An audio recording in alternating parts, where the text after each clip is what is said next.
saca tu Biblia ahí, prende tu Biblia en el dispositivo, estate atento a la palabra esta mañana con toda tu atención puesta en lo que la palabra nos quiere decir, porque el pasaje de hoy es maravilloso, el pasaje es magnífico, el aprendizaje que vamos a tener de Cristo, la inspiración que tiene este pasaje para entregarnos es maravillosa y profunda. Así que despiertos, nuestros corazones atentos a la palabra, porque Cristo, el Espíritu, nos quiere hablar, nos quiere dar testimonio de quién es Jesús para bendecirnos a cada uno de nosotros.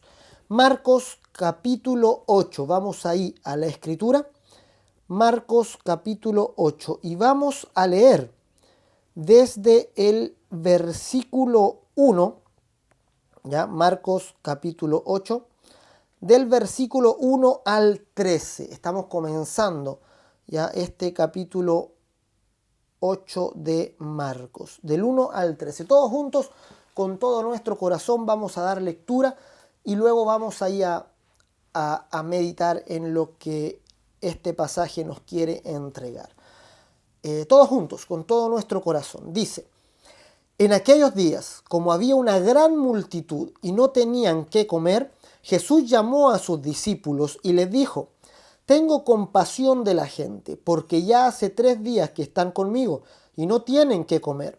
Y si los enviare en ayuna a sus casas, se desmayarán en el camino, pues algunos de ellos han venido de lejos.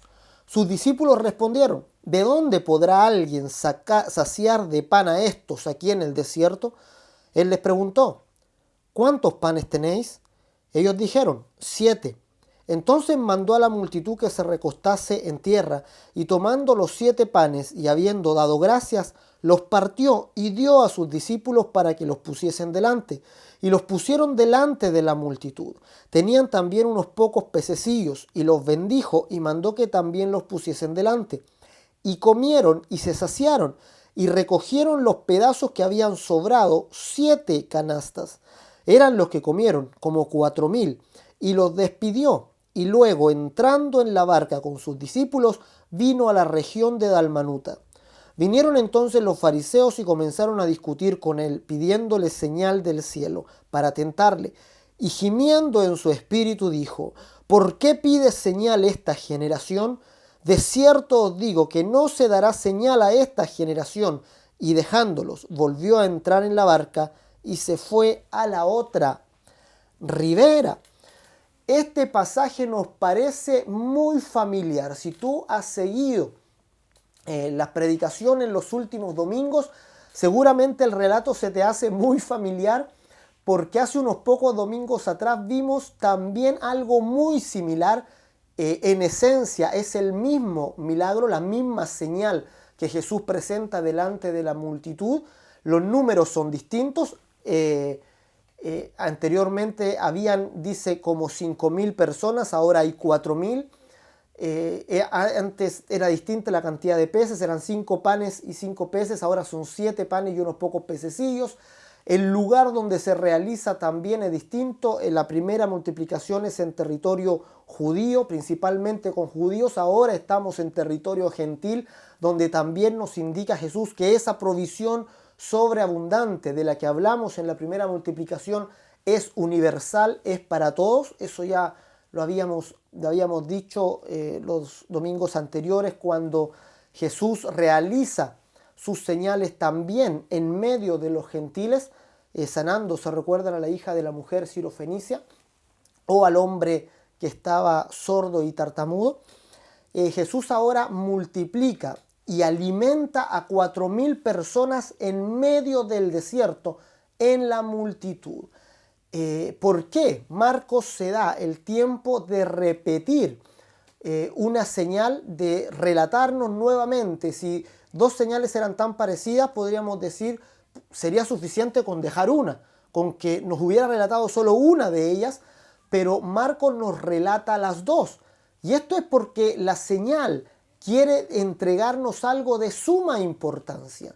Es la regla de la repetición. Cuando hay algo muy importante que entregar, no se puede entregar una sola vez. Hay que repetirlo. Hay que volver a insistir sobre el mismo punto. Y nosotros, en nuestro aprendizaje, muchas veces necesitamos que se nos repita lo mismo. Muchas veces nosotros necesitamos que se nos enseñen nuevamente las mismas lecciones. Muchas veces no aprendemos a la primera, tenemos que repetir una y otra vez. A veces en la primera vez no estamos atentos a todo y no logramos aprender. Jesús es aquel quien repite la lección. Para sus discípulos era una repetición de la lección que ya habían visto. Cuando Jesús les dice, no quiero dejarlos, quiero que ahora, no quiero despedirlos así sin comer. Los discípulos ya tenían la experiencia de la alimentación de los 5.000, sin embargo no reaccionan bien. Vuelven a poner en duda, vuelven a decir de dónde se puede sacar pan para alimentar a estos en el desierto.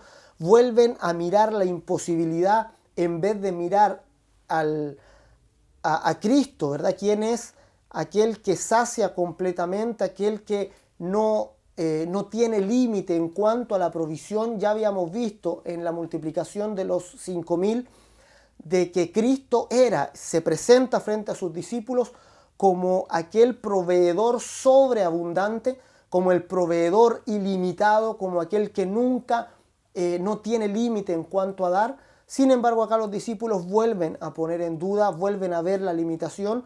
En la multiplicación de los 5.000 concluimos que no debíamos, ¿verdad?, mirar la limitación, no debíamos poner los ojos en lo poco que teníamos, sino que teníamos que poner los ojos en aquel que era capaz de proveer sobreabundantemente cualquier cosa. Eso fue la principal enseñanza que sacamos aquel domingo.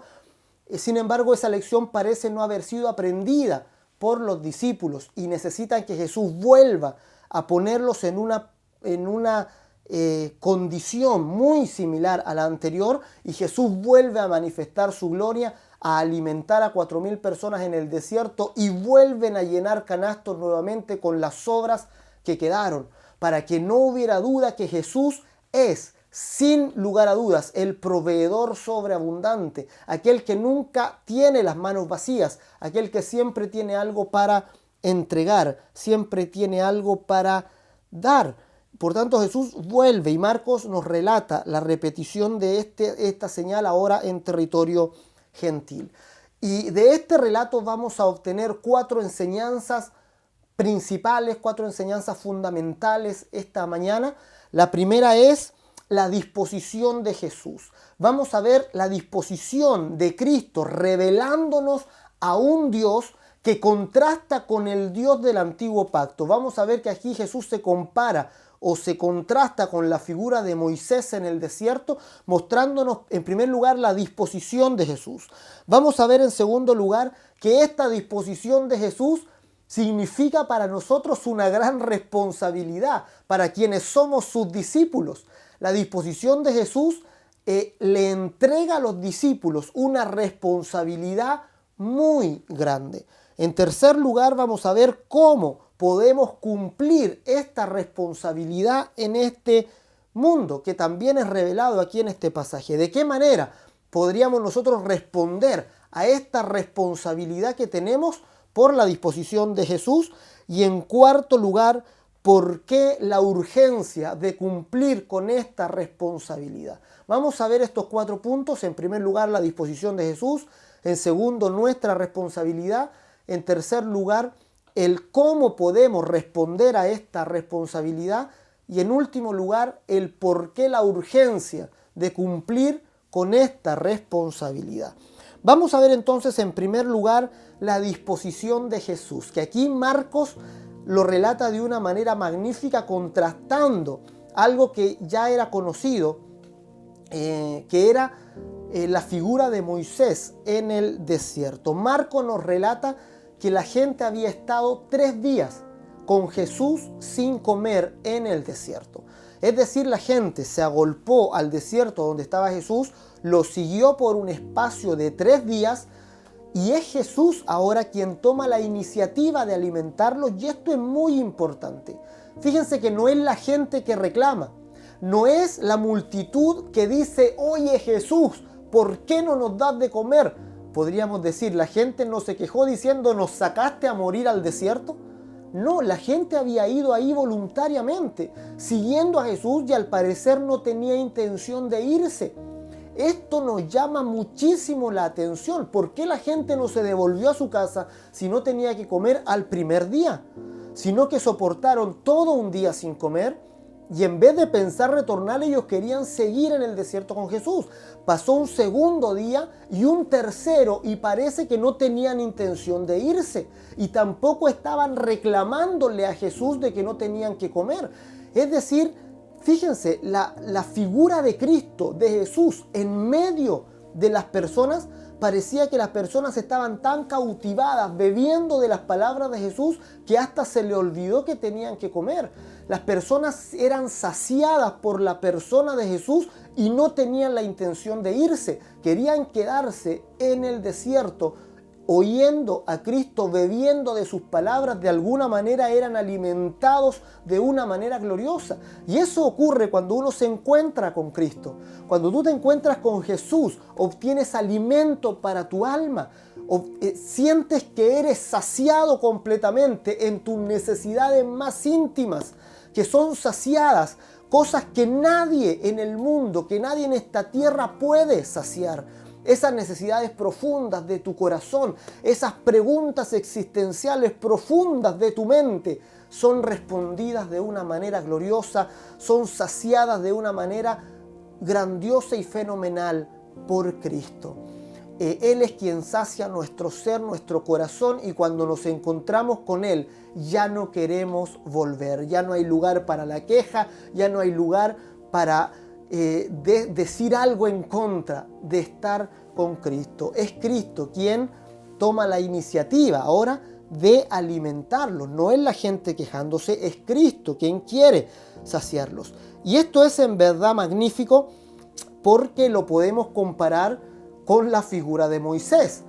Ya aquí se dice que las comparaciones siempre son odiosas, pero la verdad es que la Escritura no compara a Cristo con Moisés.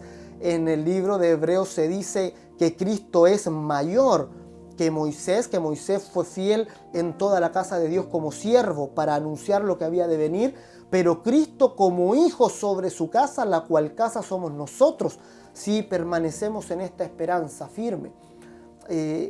Cristo en realidad no es que se compare como un igual a Moisés, sino que se contrasta como una figura muy superior a Moisés. Moisés sacó al pueblo de Israel de la esclavitud de Egipto por el Mar Rojo, cuando el mar se abre, y precisamente estuvieron 3 días caminando por el mar. Quiero que vayamos ahí en Éxodo 15, del 22 al 24. Vamos a leer ese pasaje, Éxodo 15, del 22 al 24. Éxodo 15, y fíjense lo que dice. Dice 22. E hizo Moisés que partiese Israel del Mar Rojo, y salieron al desierto de Chur, y anduvieron 3 días por el desierto sin hallar agua. Y llegaron a Mara, y no pudieron beber las aguas de Mara porque eran amargas. Por eso le pusieron el nombre Mara. Entonces el pueblo murmuró contra Moisés y dijo: ¿qué hemos de beber? Vemos que el pueblo de Israel camina 3 días con Moisés y inmediatamente viene la murmuración. Es la primera murmuración, la primera queja del pueblo de Israel al salir y al ser liberados de Egipto. Ellos murmuran a los 3 días. Aquí vemos Jesús 3 días con la gente por el desierto y ninguno murmurar. En el antiguo pacto vemos que siempre la gente se quejó para que Dios respondiera. En el nuevo pacto siempre Jesús proveyó antes de que la gente se quejara. Eso es un contraste glorioso. Entendemos que en el antiguo pacto las personas eran esclavos, tenían una condición, un estatus de esclavos delante de Dios, de siervos de Dios. El antiguo pacto es un pacto mediado por siervos que produce siervos, y el siervo no se le da comida sino hasta que reclama. Ellos avanzaban por el desierto y cuando no tenían que beber reclamaban a Dios y Dios les respondía. Cuando no tenían que comer reclamaban a Dios y Dios les respondía. En el nuevo pacto Jesús nos dice: tu Padre sabe de qué cosa tienen necesidad antes de que abras la boca. El padre está atento a la necesidad de su hijo sin esperar a que su hijo le reclame, ¿verdad? ¿Qué padre sería aquel que se levanta y que si su hijo no le pide desayuno, simplemente no le da? ¿Se imaginan ustedes unos padres que los hijos a las 4 de la tarde le digan, papá, tengo hambre, no he comido nada? Y ahí recién el papá reacciona y dice, pero si no me has pedido, ahora me piden, ya, ahí tienes. No, nosotros les damos y proveemos a nuestros hijos sabiendo la necesidad que ellos tienen, conociendo de antemano lo que necesitan, proveemos para ellos. Ahora estamos viviendo bajo un pacto de gracia, bajo un pacto donde como hijos vamos delante de nuestro Padre, no para reclamar comida, no para pedir, Señor, acuérdate de nosotros, aliméntanos, sino diciéndole, Señor, gracias porque tú siempre me recuerdas, gracias porque tú siempre me provees. No vayas delante de Dios con una oración quejumbrosa.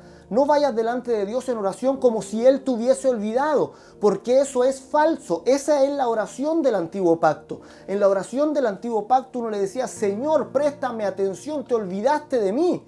En la oración del nuevo pacto nosotros no podemos decir eso. Nosotros decimos, Señor, gracias, porque hasta los cabellos de mi cabeza están todos contados. Gracias, Señor, porque tú me amas, porque tú te ocupas de mí, yo puedo echar toda mi ansiedad sobre ti. Padre, gracias porque conoces mi necesidad antes de que yo abra mi boca. La oración del nuevo pacto es la oración llena de gratitud, porque el Señor tomó la iniciativa para bendecirnos. El Señor tomó la iniciativa para alimentarnos y para concedernos plena gracia, bondad y misericordia. Es Jesús, es la disposición de Jesús. El esclavo, si no reclama, no come. El hijo siempre tiene alimentación asegurada. Es lo que dijo Jesús. No se preocupen por qué han de comer, por qué han de vestir, porque vuestro Padre sabe que tienen necesidad de esas cosas. Busquen el reino de Dios y su justicia y todo lo demás vendrá por añadidura. La disposición de Jesús entonces es siempre a tomar la iniciativa para bendecirnos. Él desea bendecirnos. No somos una carga para Jesús. Cuando nosotros vamos a pedir, cuando hacemos nuestras peticiones, cuando pedimos por la salvación de otros, Él se deleita en esa petición. Él se deleita en otorgar salvación. Él se deleita en que tomen de Él. Es más, en la Escritura Jesús parece fortalecerse cada vez que otros toman de Él. ¿Se recuerdan con la samaritana en Juan capítulo 4? La samaritana toma de Jesús la revelación, queda impactada con la figura de Cristo, va a la ciudad a hablarle a todo el mundo. Y Jesús, cuando vienen sus discípulos con la comida, Él les dice, yo ya comí, yo tengo una comida que ustedes no conocen. Y esta comida es hacer la voluntad de mi Padre. Jesús se alegra al darnos, al entregarnos. Por tanto, nuestra oración no es un peso para Dios, ¿verdad? No estamos molestando a Dios con nuestras peticiones, estamos honrándolo cuando nosotros vamos delante de Él pidiendo la riqueza espiritual. En segundo lugar, esta disposición de Cristo de querer alimentar a la multitud en el desierto se traduce en una responsabilidad para los discípulos. Jesús le quiere dejar claro a sus discípulos en una segunda oportunidad que el hambre de las multitudes ahora es su problema. ¿Verdad? Lo veíamos en la alimentación de los 5.000. Los discípulos veían el hambre de la multitud como un problema de ellos, no un problema personal. ¿Verdad? En la primera oportunidad los discípulos le dicen a Jesús, Jesús, despídelos porque no han comido nada, que vayan a su casa, es su problema alimentarse. Aquí también parecen tener la misma actitud. No se puede alimentar toda esta gente. Es imposible alimentar a 4.000 en el desierto. Por tanto, que se vayan a su casa y resuelvan ellos su problema. Siempre el problema era de ellos. Ahora Jesús le está diciendo, el problema de ellos ahora es de ustedes. Ahora de ustedes será la responsabilidad del hambre de ellos. Y no está hablando de un hambre física. Está hablando de un hambre espiritual. Jesús aquí está enfocándose en el hambre del espíritu. ¿verdad? Eso no significa que la iglesia no sacie el hambre natural, por supuesto que sí. En el Evangelio está incluido también, ¿verdad?, ese factor social de ayudar, de bendecir, se llevan muchas campañas adelante para saciar al hambriento, pero la esencia de la iglesia no está para saciar el hambre natural de las personas, sino para saciar un hambre que es aún más importante de saciar, que es el hambre del espíritu. El hambriento espiritual está a nuestro alrededor. El hambriento espiritual se puede ver muy bien a los ojos de esta sociedad. Parece no faltarle nada, pero en su espíritu está gimiendo, muriendo de hambre. Está raquítico por falta de alimento espiritual. Y esa hambre espiritual es solo responsabilidad de la iglesia. Y es solo responsabilidad de nosotros, los discípulos de Jesús, porque esa hambre nadie más la puede saciar.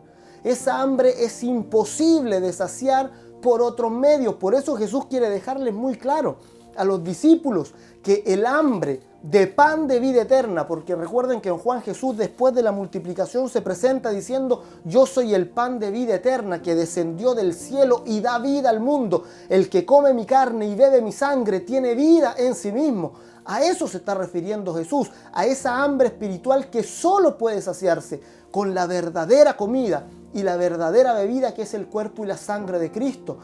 Esa riqueza, ese alimento espiritual, solo lo puede entregar un discípulo de Jesús. Por eso Jesús quiere dejarle muy claro: el hambre espiritual de las personas ahora es su responsabilidad. Ustedes le han de dar de comer a ellos. Ustedes son los dadores de alimento espiritual para todo el mundo. Todo el mundo ahí estaba representado en esas 4.000 personas.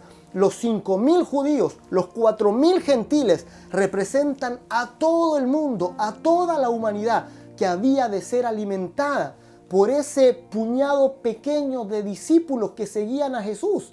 ¡Qué responsabilidad más grande! ¡Qué responsabilidad más imposible de cumplir! Pero Jesús les estaba enseñando claramente que no importaba lo poco del comienzo, que no importara si eran 5 panes para 5.000 personas, que no importaba si eran 7 panes para 4.000. De todas maneras, si estaba Él presente, esa alimentación iba a alcanzar y iba a sobreabundar. Es Cristo. La responsabilidad es nuestra, mis amados. ¿De quién es la responsabilidad de saciar el hambre en tu población, a tus vecinos? Nadie más puede darles el pan de vida eterna. Nadie más puede entregarle de esa agua de vida eterna. Nadie más puede ministrar la carne y la sangre de Cristo. Tú estás puesto en tu vecindario precisamente para eso. Tú estás puesto entre tu grupo de amigos precisamente para eso. Estás puesto en tu trabajo para eso. Que tu trabajo deje de ser una carga emocional y se convierte en tu campo de misión. Tu trabajo es tu campo misional. Levántate cada día cuando tengas que ir a trabajar pensando: voy a mi campo de misión, voy al lugar donde Dios me encargó realizar la misión del Hijo de Dios, entregar su palabra y dar vida al mundo. Es nuestra responsabilidad. Nadie más le va a dar de comer al hambriento. Solo la iglesia de Jesucristo tiene el pan de vida eterna. No es para guardarlo, no es para atesorarlo, es para repartirlo totalmente por todo lugar, en todo rincón de este mundo. Los cultos familiares se han levantado para saciar el hambre de las personas en todos los lugares. Levantemos cultos familiares, levantemos líderes en la congregación que sean capaces, estén capacitados para llevar la palabra. Estamos metidos, amados, en ese negocio, los negocios de Dios, en lo que a Dios le importa, que es la salvación del ser humano. Ahora nosotros mismos nos preguntamos: ¿cómo podemos cumplir esta responsabilidad si sé tan poco? ¿Cómo puedo cumplir esta responsabilidad si tengo tan poco en mi, digamos, tengo tan pocas posibilidades, soy torpe de lengua, no tengo personalidad, etcétera? Todas esas excusas son las que llenan nuestra mente cuando pensamos en una responsabilidad tan grande. Sin embargo, eso también se nos también en este pasaje está ahí planteado como el tercer punto que vamos a ver. Antes de ir al tercer punto, quiero que veamos Juan 6:68, la declaración de Pedro, que vamos a ver también en el Evangelio de Marcos más adelante. Juan 6:68, vamos a leer todos juntos ese pasaje y que nos quede profundamente grabado en el corazón. Dice Juan 6:68, leamos todos juntos. Le respondió Simón Pedro: Señor, ¿a quién iremos? Tú tienes palabras de vida eterna. Fíjense, Pedro le estaba diciendo: Señor, no hay nadie más a quien ir. El mismo apóstol Pedro, ¿verdad? Después va a decir: porque en ningún otro hay salvación, porque no hay otro nombre bajo el cielo dado a los hombres en quien podamos ser salvos. No hay otro camino, no hay otro mensaje que pueda salvar a las personas, no hay otro. Por eso, amado, eres la última esperanza para la humanidad. Tú que tienes la fe en tu corazón, eres la única esperanza, la única puerta por la cual muchos pueden entrar para recibir la salvación y la vida eterna. No te puedes quedar estático, no puedes perder más tiempo, no puedes callar la voz del Evangelio del Hijo de Dios. Es el Evangelio traspasándose, avanzando por medio de cada uno de los creyentes, ¿verdad? Lamentablemente el día miércoles también el pastor Marco nos decía a los líderes acerca de esta distancia que la iglesia había puesto entre la conversión y la misión. Muchos creyentes pensaban que la cosa de la misión era solo para especialistas, para misioneros, que no era un asunto de importancia para ellos como creyentes, simples creyentes, cuando la verdad es que la misión la compartimos todos los creyentes y todos necesitamos convertirnos en mediadores del Evangelio en el lugar donde nos encontremos. Salgamos para donde salgamos, vayamos para donde vayamos. Los primeros creyentes salieron huyendo por la persecución, pero no callaron, fundaron iglesia. La iglesia de Antioquía, ¿se recuerdan? Se fundó por aquellos que hablaron la palabra a los griegos y se formó una comunidad. Los creyentes deben convertirse principalmente en aquellos que traspasan la fe a todo lugar a su alrededor. Somos agentes de misión, cada uno de nosotros. Si tú estás recién recibiendo a Cristo, si tú recién dijiste: Señor, sé mi Salvador, si recién tienes esa fe incipiente de Jesús, aún tú puedes compartir las buenas nuevas. Solo necesitas saber que Cristo es quien salva y perdona el pecado. Solo necesitas saber que Él es la provisión suficiente para tener vida eterna y para entrar al reino del cielo. Anda, ve y cuenta las maravillas que Dios ha hecho en tu propia vida. Como les dije anteriormente, uno se podría preguntar: ¿cómo puedo llevar adelante esta misión si tengo tan poco? Jesús por eso les pregunta a sus discípulos: ¿qué tienen? ¿Verdad? En el verso 5 les dice: ¿cuántos panes tienen? ¿Qué es lo que tienen a disposición? Dejen de mirar lo que no tienen y ahora miren lo que tienen. Los discípulos estaban centrados nuevamente en lo que no tenían, al igual que en la ocasión anterior. Los discípulos siempre ponían la mirada en lo que no tenían y eso es lo que nos ocurre a todos nosotros. Nos fijamos más en nuestras limitaciones, en las imposibilidades, que mirar que tenemos a Cristo. Fíjense, cuando Él les pregunta ¿qué tienen? ¿Qué cosa tienen? Si yo quiero alimentar a estos 4,000, la respuesta no era sobre panes y peces, no importaba la cantidad de panes y peces, ¿verdad? No es un asunto de relación matemática. Acá con 5 panes se alimentaron 5,000, acá con 7 panes se alimentaron 4,000. No es una relación matemática, no importa la cantidad que hubiera, lo importante es que Cristo estuviera. La respuesta a la pregunta ¿qué tienen? Era: Señor, te tenemos a ti. Señor, tenemos muy poco, pero te tenemos a ti. Si te tenemos a ti, podemos saciar a quien sea. Si te tenemos a ti, podemos saciar al mundo entero. Si te tenemos a ti, tenemos suficiente alimento para saciar, ¿verdad?, a toda la población mundial de todos los tiempos. Si te tenemos a ti, lo tenemos todo. Es lo que tenemos que responder a Cristo. Cuando Cristo te pregunte: ¿puedes hacer la misión? ¿Qué tienes?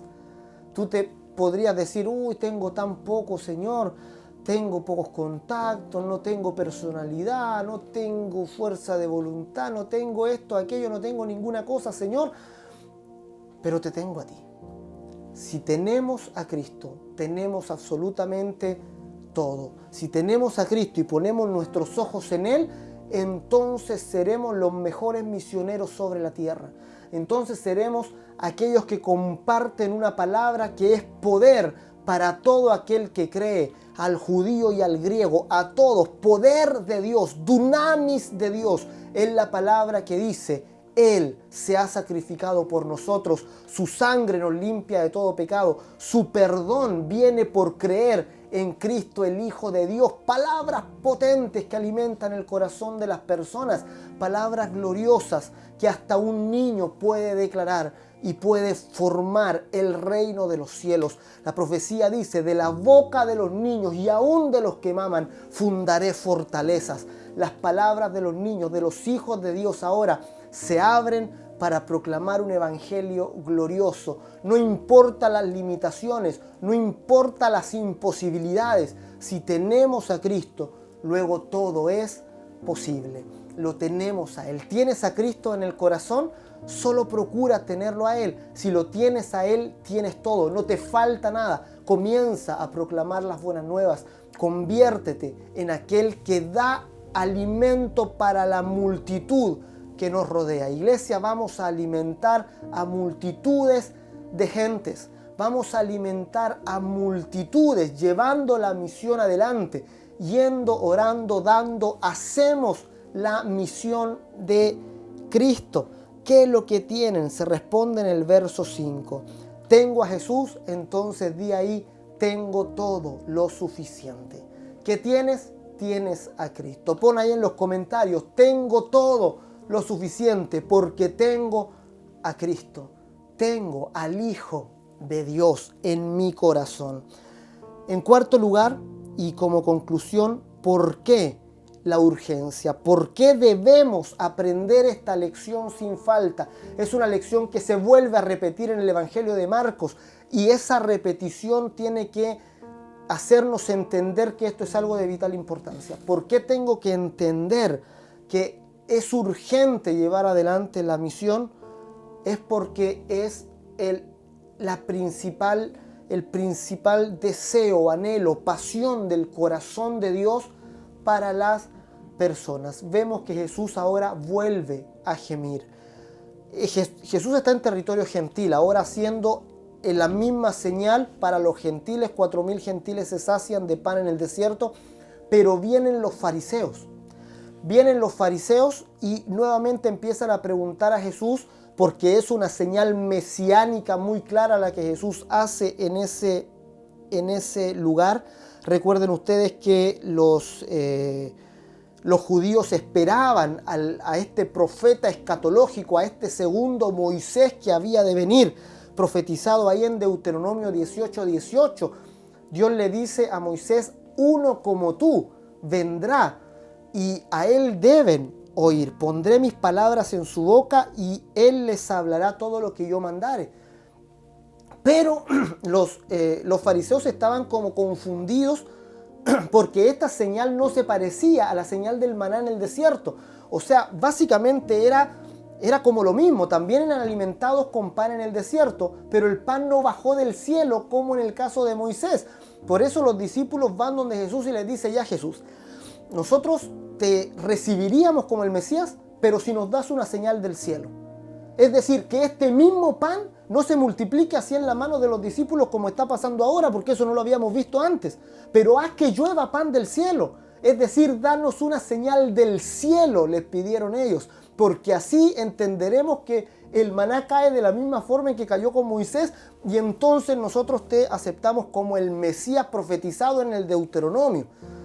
Sin embargo, Jesús ve la dureza del corazón de ellos. Ellos podían ver las señales que fueran y ellos no iban a creer. Ellos estaban determinados a no creer. Ellos ponían la mirada en lo que no les calzaba a ellos, no cumplía Jesús la expectativa que ellos tenían del Mesías. Y entonces ellos decían: no es así como tiene que hacerse la señal. Danos una señal del cielo, Señor. Y Jesús ve la dureza del corazón de ellos y gime en su interior. Jesús gime por la incredulidad de ellos. Ahora la multiplicación del pan no iba a caer del cielo, se iba a dar por las manos de los discípulos, se iba a dar por tu propia mano. Tú vas a ser el testigo del milagro, de la señal de cómo esa palabra se multiplica en ti para darla a otros. Así es como se iba a dar en el nuevo pacto. Por eso la señal no se podía hacer de otra manera. Pero los fariseos estaban endurecidos en sus corazones y negaban la señal, negaban todas las señales de Cristo, diciendo esto es un mago, por Beelzebú hace los milagros, ¿verdad? Por el demonio echa fuera a los demonios. Sin embargo, Cristo ve la dureza del corazón de ellos y gime en su interior. El mismo gemido que vimos cuando Jesús destapa los oídos del sordo. El mismo gemido que vemos cuando Jesús va y saca a Lázaro de entre los muertos. Este gemido Jesús lo hace de dolor. Es el dolor del corazón de Dios al ver la dureza del corazón del hombre, la incredulidad de aquellos que tenían que recibirle, de aquellos que tenían la ley, que habían sido privilegiados porque manejaron las profecías del Mesías. Estos eran los que estaban más endurecidos y no le recibieron.